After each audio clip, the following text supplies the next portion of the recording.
আচ্ছা, কেউ ধরো একটা মাস পুরো নিরামিষ খাচ্ছে, হঠাৎ করে যদি তার বাড়িতে কোনো গেস্ট আসে তাহলে তার কি করণীয়? তার জন্য আমিষটা বাড়িতে তোলা উচিত নাকি ওই নিরামিষের মধ্যে কিছু একটা খাওয়া? না মানে অনেকে হয়তো জানো পুরো শ্রাবণ মাসটা আমি নিরামিষ খাচ্ছি, তো এখনো তো প্রায় এক সপ্তাহ মতো বাকি আছে, মানে সামনে রবিবার পর্যন্ত শ্রাবণ মাসটা চলবে। ওই দিন মনসা পুজো, তারপর থেকে মানে সোমবার থেকে পড়ে যাবে হচ্ছে গিয়ে কি বলে শ্রাবণ ভাদ্র মাস। তো ওই দিন থেকে তো আমি খেতে পারবো, সোমবারে তো এমনিতেই নিরামিষ খাই খেতে খেতে সেই মঙ্গলবার। জিজ্ঞেস করছি, আজকে হঠাৎ করে আমাদের বাড়িতে এসছে আমার মেজো মামা শ্বশুর আর মামি শাশুড়ি, দুজনেই হঠাৎ করেই এসছে। আমাকে হঠাৎ ফোন করে বলছে যে বৌমা তোমাদের বাড়িতে একটুখানি আসবো তোমার শাশুড়িকে দেখতে। মানে আমার শাশুড়ি প্রায় আজকে 3-4 দিন ধরে হলো আমাদের বাড়িতে। এতদিন উনি তো আমার কাছে থাকতো না, উনি ওনার বড় ছেলের কাছেই থাকতো আর আমার শ্বশুর মশাই আমার কাছে থাকতো। কিন্তু এখন থেকে এমন নিয়ম করেছি, মানে আমরা নিজেরাই ডিসিশন নিয়ে এটা করেছি যে দুজন 2 মাস করে এক একজন ছেলের কাছে থাকবে।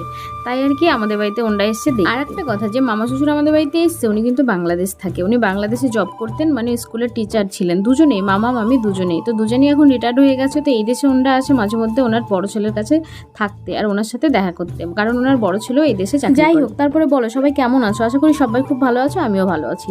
তো আজকে হঠাৎ করে মামা শ্বশুর বাড়িতে আসার পরে আমি সত্যি কথা খুব কনফিউশনে ছিলাম কি ওনাদের আমি খাওয়াবোটা কি, কারণ ওনরা এসছে আমাদের বাড়িতে দুপুর 2টোর সময়। মানে আমাদের সকালবেলা রান্নাবান্না করে খাওয়া দাওয়া করে সবে মাত্র আমি একটু রেস্ট নিতে ঘরে এসেছি, তখনই ফোনটা এসছে। তারপরে না এত পরিমাণে কনফিউশন হয়ে গেছিলাম কি আমি করবো তো করবো। তারপর অগত্যা মাথায় একটা প্ল্যান চলে এলো, আমার শ্বশুরমশাইকে পাঠিয়ে দিলাম বাজারে। আমার মামা শ্বশুরদের আনতেই পাঠিয়েছি, যেহেতু ওনারা কখনো আমার বাড়িতে আসেনি। ছোট মামা শ্বশুর এসছে কিন্তু বড় মামা এই মেজো মামা শ্বশুর কখনো আসে। তাই বাজার থেকে একটুখানি পনির আনিয়েছিলাম আর করেছিলাম একটুখানি মটর ডাল, আম দিয়ে কুমড়ো ভাজা আর উচ্ছে আলু দিয়ে একটা ভাজি করেছিলাম। আর দুপুরবেলা যে সবজিটা আমরা আমাদের খাওয়ার জন্য করেছিলাম সেটাও। সত্যি কথা আজকে যে আমি এত তাড়াতাড়ি রান্না করেছি, 1 ঘন্টায় সব রান্না কমপ্লিট করেছি। তোমরা হয়তো ভাবে আমি গল্প মারছি, তবে এটাই সত্যি, মানে দুদিকে দুটো কড়া দিয়ে ফটাফট রান্নাগুলো। আর মামা মামি বাড়িতে আসার পর থেকে ঝমঝমে এত পরিমাণে বৃষ্টি নেমেছে কি বলবো। তো যাই হোক, ওনাদের খাবার দাবার তো দিয়ে দিয়েছি। তারপরে মামা নিয়ে এসেছিল এই যে দেখতে পাচ্ছ সুগার ফ্রি মিষ্টি, এগুলো ওনাদের দিয়ে দিয়েছিলাম। তারপরে প্রচুর গল্প করেছি জানো তো। সত্যি কথা বলতে আমার এই মামা শ্বশুর এত ভালো, মানে মনের দিক দিয়ে খুবই ভালো। গল্প করে যে কি শান্তি পেয়েছি কি বলবো। সত্যি কথা বলতে মানুষটা এতটা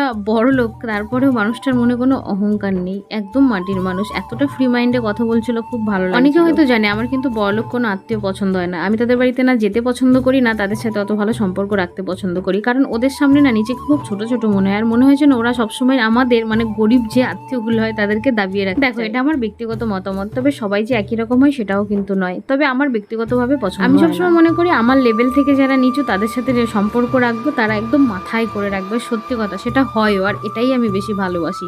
তো যাই হোক, ওনাদের খাবার দাবার দিয়ে রেডি করে বাড়িতে পাঠিয়ে দেওয়ার পরে সন্ধ্যা দিয়ে তারপরে বসেছিলাম একটুখানি রাত্রে। আমার শ্বশুরকে দিয়েছিলাম মুড়ি আর ওই মিষ্টি দিয়ে, আর তার সাথে দিয়েছিলাম চার। আমার জন্য একটুখানি ব্রেড করে নিয়েছিলাম আমুলের বাটার। এটাই সন্ধ্যার টিফিনে করে নিলাম। তো চলো বন্ধুরা, আজকের মতো ভিডিওটা এইখানটায় রাখছি। তোমাদের কেমন লাগলো সবাই জানিও। সবাই ভালো থেকো।